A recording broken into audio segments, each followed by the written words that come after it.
Hello बच्चों। मैंने last class में आपको इंटीग्रेशन के 4 मेथड बताए थे। उनमें से एक मेथड आज हम डिस्कस कर रहे हैं, इंटीग्रेशन बाय सब्स्टिट्यूशन। ठीक है, या चेंज ऑफ वेरिएबल मेथड। इसमें हम क्या करेंगे, हमारे सामने 3 केस आएंगे, फर्स्ट सेकंड थर्ड 3 केस आएंगे। मल्टीप्लाई वाला केस, 2 फंक्शन की मल्टीप्लाई होगी जिसमें एक फंक्शन दूसरे फंक्शन का डेरिवेटिव होगा, जैसे F prime x F X का डेरिवेटिव है। डिवाइड वाला केस जिसमें डिनोमिनेटर का डेरिवेटिव एफ प्राइम एक्स जो है डी एक्स के साथ मल्टीप्लाई में होगा। ठीक है। तीसरा केस जिसमें एक फंक्शन के अंदर दूसरा फंक्शन होगा, कंपोजिट फंक्शन होगा, और जो अंदर वाला फंक्शन है उसका डेरिवेटिव डी एक्स के साथ मल्टीप्लाई में होगा। मतलब इसमें भी डी एक्स के साथ डेरिवेटिव मल्टीप्लाई में होगा, पहले वाले केस में भी, दूसरे वाले में भी, तीसरे वाले में भी। मतलब कुल मिला के जो डेरिवेटिव है वो मल्टीप्लाई में होना चाहिए डी एक्स के साथ। मतलब हमें एक ऐसे फंक्शन को टी पुट करना है जिससे कि जिसका डेरिवेटिव डी एक्स के साथ मिलके डी टी बना दे।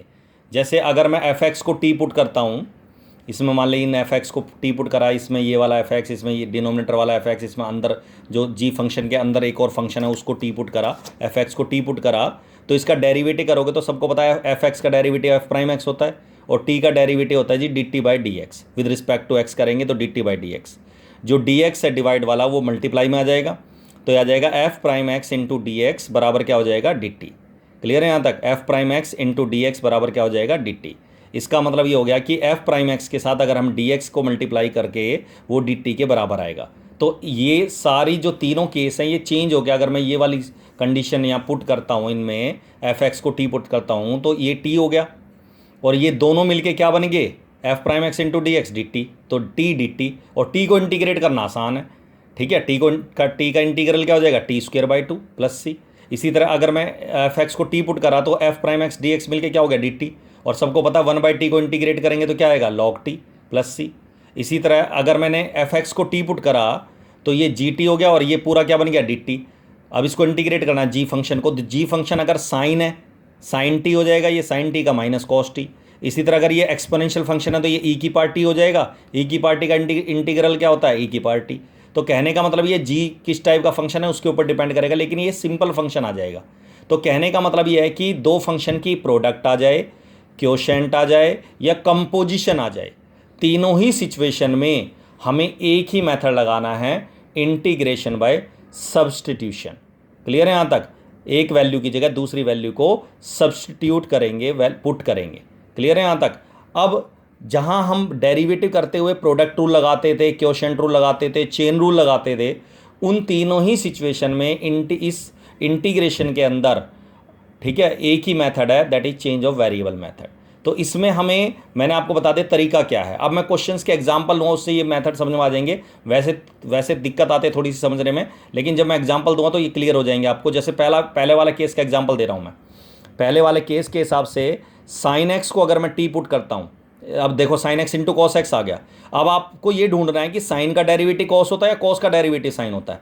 सबको पता है साइन का भी कॉस होता है और कॉस का डेरिवेटिव माइनस साइन होता है। चलो माइनस की दिक्कत है, कोई दिक्कत नहीं है, लेकिन फिर भी है, दोनों एक दूसरे के डेरिवेटिव होते हैं। तो ऐसी सिचुएशन में किसी को भी टी पुट कर दो, साइन को कर दो चाहे कॉस का कर दो, आंसर की फॉर्म अलग आ सकती है लेकिन वो तरीका सही होगा। तो साइन एक्स को अगर आपने टी पुट करा तो साइन एक्स, इसका साइन का डेरिवेटिव करेंगे। डेरिवेटिव क्यों करते हैं, डी एक्स की वैल्यू निकालने के लिए। तो डी एक्स की वैल्यू निकालेंगे, साइन एक्स का डेरिवेटिव होगा कॉस एक्स और टी का डेरिवेटिव होगा D T by D X. लेकिन D T by D X ना लिख के, बाई डी एक्स ना लिख के मल्टीप्लाई में लिखना डी एक्स। तो cos X D X D T हो गया। तो ये क्वेश्चन हो गया, साइन एक्स को टी पुट करा था, कॉस एक्स डी एक्स क्या बन गया, डी टी। और टी को इंटीग्रेट करेंगे विद रिस्पेक्ट टू टी का integration integral with respect to T करें, टी निकालेंगे तो T square by two plus C, और टी की वैल्यू आखिर में रखेंगे तो साइन एक्स है तो sine square X by two plus C. ठीक है, ये फर्स्ट केस है, प्रोडक्ट वाला केस है। मतलब प्रोडक्ट में दो फंक्शन की प्रोडक्ट होगी तो एक का डेरिवेटिव दूसरा जरूर मिलेगा। ठीक है, और वो डी एक्स के साथ मल्टीप्लाई में होगा।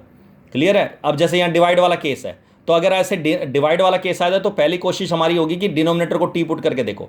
मैंने रफली चेक करा, एक्स स्क्वायर का डेरिवेटिव 2x होता है, 1 का 0 होता है, तो ये तो पूरा ऊपर वाला जो है डिनोमिनेटर का डेरिवेटिव है। बस सोचना क्या है, पुट कर दो, एक्स स्क्वायर प्लस 1 को टी पुट करा, एक्स स्क्वायर का डेरिवेटिव 2x हो गया, डी एक्स डी टी, तो ऊपर वाला तो डी टी बन जाएगा और नीचे वाला एक्स स्क्वायर प्लस 1 क्या हो गया, टी। और सबको पता है इसको डी टी बाई टी लिख दो चाहे 1/t डी टी ऐसे लिख दो, एक ही बात है। लेकिन ऐसे नहीं लिखना डी टी पहले और 1/t बाद में, पहले 1/t लिखते हैं विद रिस्पेक्ट टू टी, बाद में लिखते हैं।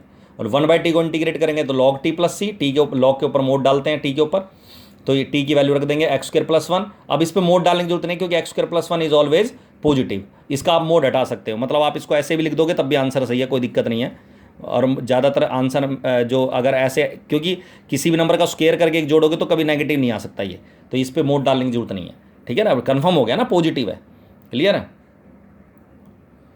और देखो तीसरा केस क्वेश्चन है, इंटीग्रेट करना है x² इंटू e⁻x³, इस साल आया था ये बोर्ड में, ठीक है। डेरिवेटिव करोगे इसका इंटीग्रेट करोगे विद रिस्पेक्ट टू x, तो साफ दिख रहा है कि ना तो x² का डेरिवेटिव e⁻x³ होता है और ना e⁻x³ का डेरिवेटिव x² होता है, तो ये प्रोडक्ट वाला केस तो है नहीं। तो इसमें मैंने देखा e की पावर जो है x³, इसका डेरिवेटिव चेक करूंगा मैं, x³ का डेरिवेटिव क्या होता है 3x², यही होता है, 3 नहीं है, कोई दिक्कत नहीं है। तो x³ को अगर मैं t पुट करता हूं तो डेरिवेटिव करने पर x³ का 3x² आएगा इंटू dx बराबर dt।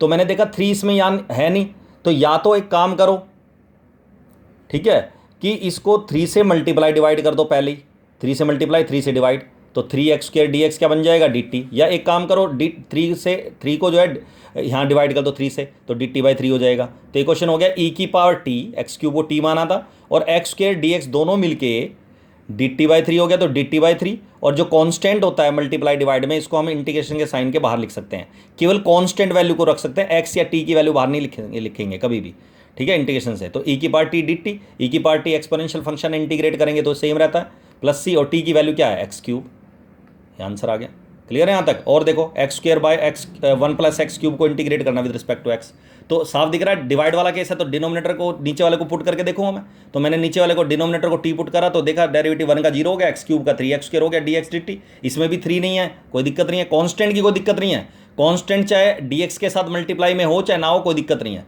तो x² इंटू dx क्या हो गया dt/3, तो ये क्वेश्चन हो गया, ये t माना था, इसको t पुट करा और x² dx दोनों मिलके dt/3, 3 को बाहर लिख देंगे कांस्टेंट है, 1/t को इंटीग्रेट करके आ जाएगा log t प्लस c, और t की वैल्यू है 1 + x³, ठीक है। इसके ऊपर मोड डालेंगे क्योंकि x³ में भी नेगेटिव भी हो सकता है, पॉजिटिव हो सकता है, ठीक है ना।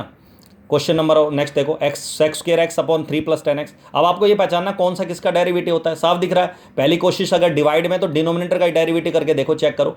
तो अगर मैं डिनोमिनेटर का डेरिवेटिव करता हूँ तो इसका 3 का 0 हो गया, 10 का sec² x होता है, तो बस इसको को टी पुट कर दो, 3 का 0 हो गया, 10x का derivative sec² x dx dt हो गया, तो ये हो गया, इसको टी पुट करा, ऊपर वाला dt हो गया, ठीक है, 1/t का हो गया log t प्लस c, और t की वैल्यू है 3 + 10x + c, क्लियर है यहाँ तक। एक और क्वेश्चन देखो, cos 6x इंटू रूट में 1 + sin 6x dx।